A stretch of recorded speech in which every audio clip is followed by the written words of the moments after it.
Day game, man. It's such a conundrum. It's like my vibe is off. The second I open my mouth, these girls cringe and back off like 60%. I have a conundrum there. A couple things here. A guy might be talking specifically about day game and differentiating it. For night game, when you're talking about, okay, day game, oftentimes what that means is you're coming on a little too strong. For instance, in night game, you're often going to have to bring a lot of energy to get a girl's attention. In day game, that's not often the case.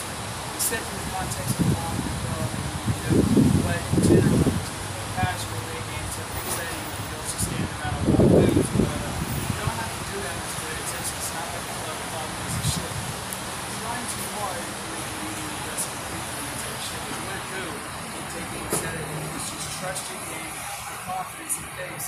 What you say is good. Silence is even on. Can be your friend to an extent. But not silences so much, but pauses. A lot of guys get this idea because they don't want the girl to leave and they want the set to hook that they need to talk really fast to keep the girl's attention.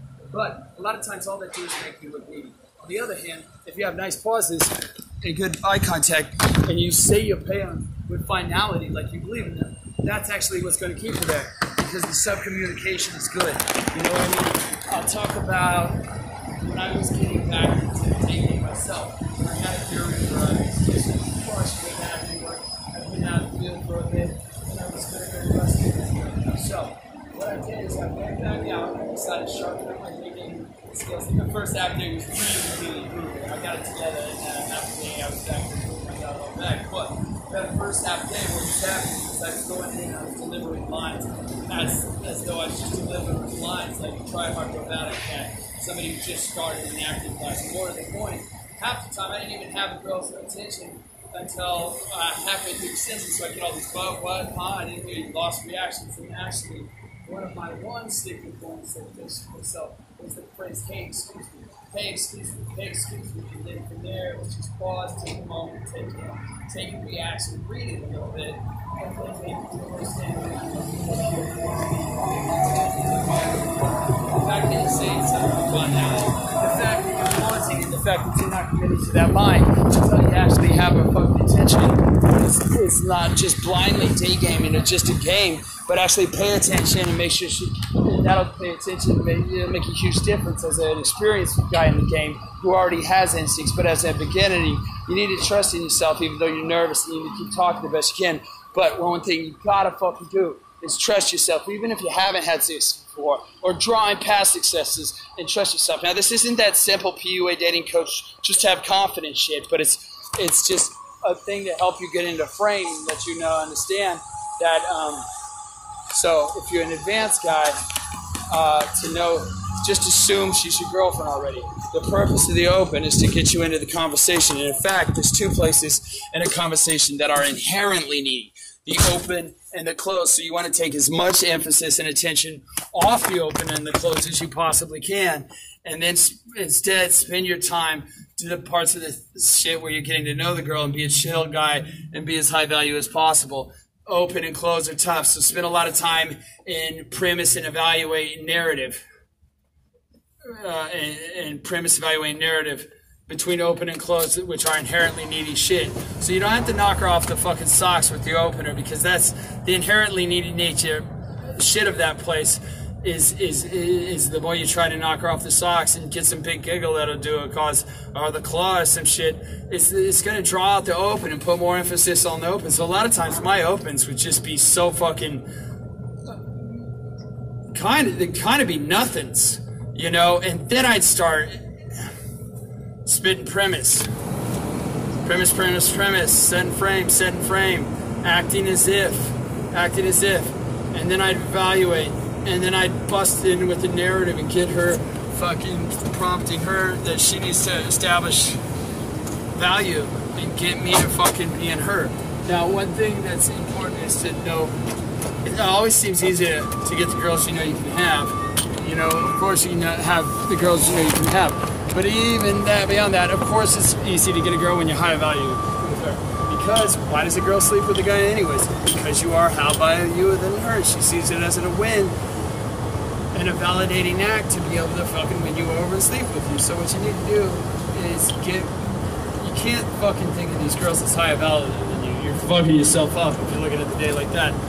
when you really start rolling in the game, you'll notice that you're stopped fucking thinking these hoes are above you. No matter how fucking hot or fabulous, dope her life seems.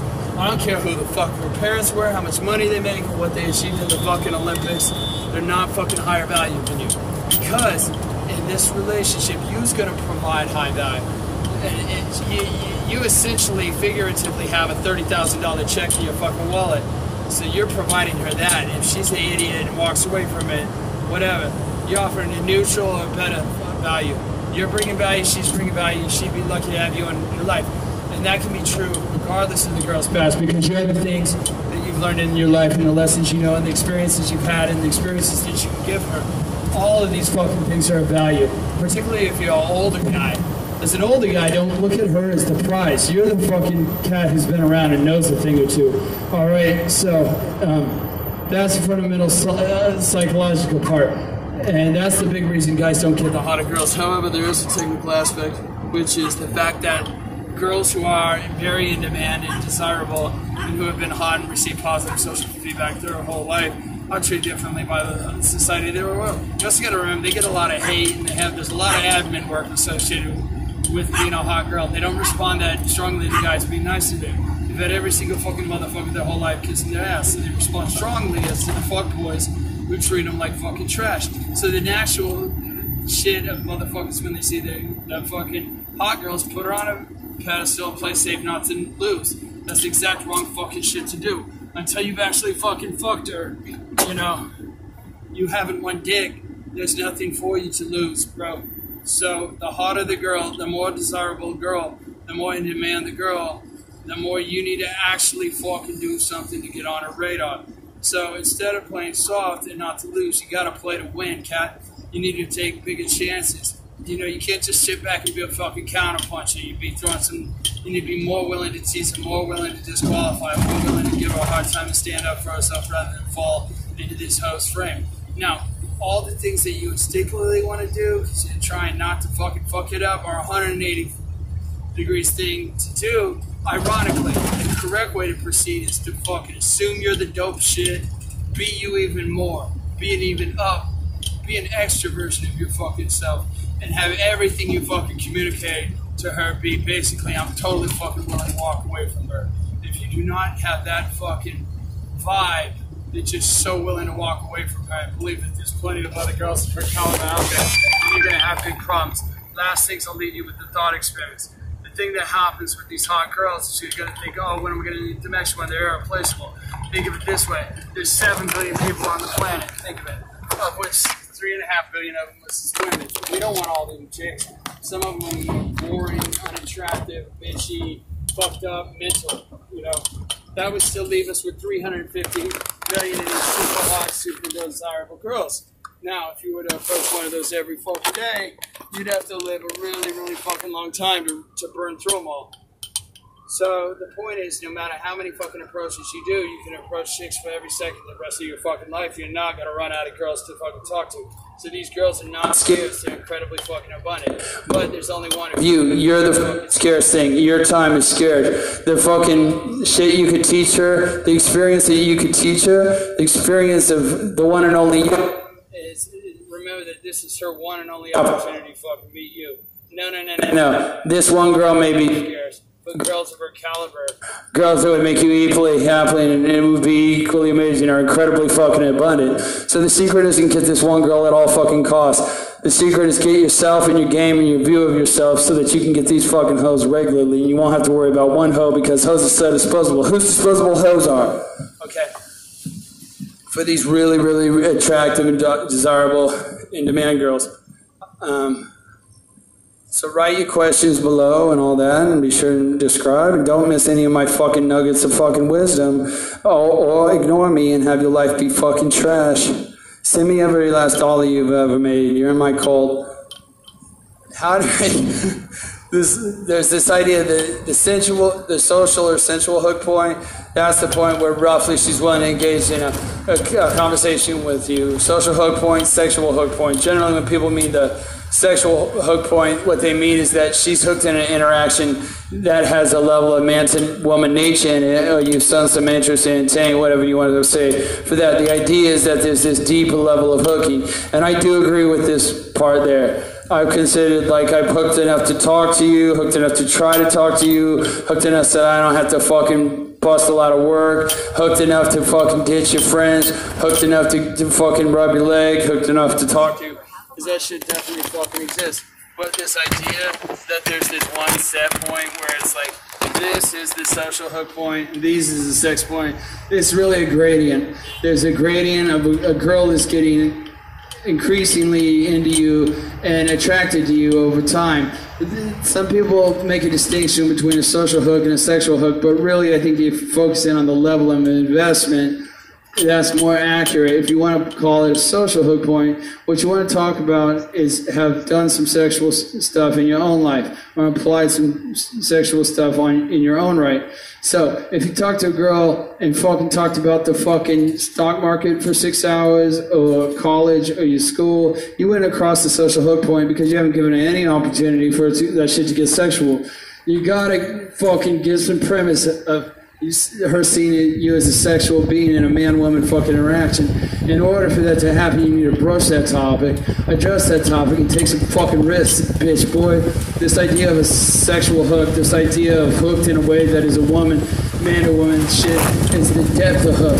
And then additionally, hooked with a guy who's shown that if she fucks you, it's a win for fucking her, and that you're a guy who has fucking sex, and that you're a guy who is definitely just fucking pulled chicks from clubs and fucked them in broom closets, fucked them in his car, fucked him in his smut shuttle, fucked him back at his condo. The first one is space. You cannot fucking chase something that is chasing you.